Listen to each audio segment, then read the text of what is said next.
প্রধান উপদেষ্টা আদিবাসী হিসেবে সম্বোধন করলো এবং আরো অন্যান্য উপদেষ্টারও আদিবাসী হিসেবে সম্বোধন করলো। তখন আমরা আশা নিয়ে ছিলাম যে এইবার বুঝি হয়তো আদিবাসী হিসেবে সাংবিধানিক স্বীকৃতি। তো আমরা এখন দেখতেছি যে আসলে তারা আসলে আদিবাসীদেরকে সেভাবে স্বীকৃতি দিতে চাচ্ছে না। দুজনকে অ্যারেস্ট করে তারা একটা আইওয়াজ করার চেষ্টা করছে, নামগুলোটাকে থামে দেওয়ার জন্য একটা আইওয়াজ। তা আমরা এত দাবি করছি যে তাদেরকে দ্রুত গ্রেপ্তার করে শাস্তি নিশ্চিত করতে হবে, যারা মূল হোতা তাদেরকে এখন গ্রেপ্তার করছে না।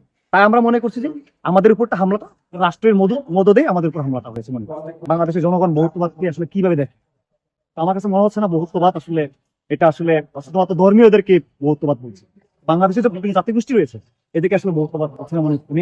আমি ব্যক্তিগতভাবে মনে করছি আমাদেরকে আলাদা করে সেটা বহুত্ববাদ সামনে নিয়ে আসার চেষ্টা করছে।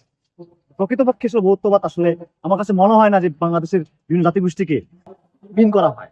আমার মনে হচ্ছে শুধু ধর্মীয় যে বহুত্ববাদ এইটাকে নিয়ে আসার চেষ্টা করছে। হিন্দু, বৌদ্ধ, খ্রিস্টান, মুসলিম, এইটাকে একটা বহুত্ববাদের জায়গায় নিয়ে আসছে। জাতিগোষ্ঠীদের যে বহুত্ববাদ এটাকে আসলে মনে হচ্ছে না যে এখানে নিয়ে আসা হচ্ছে।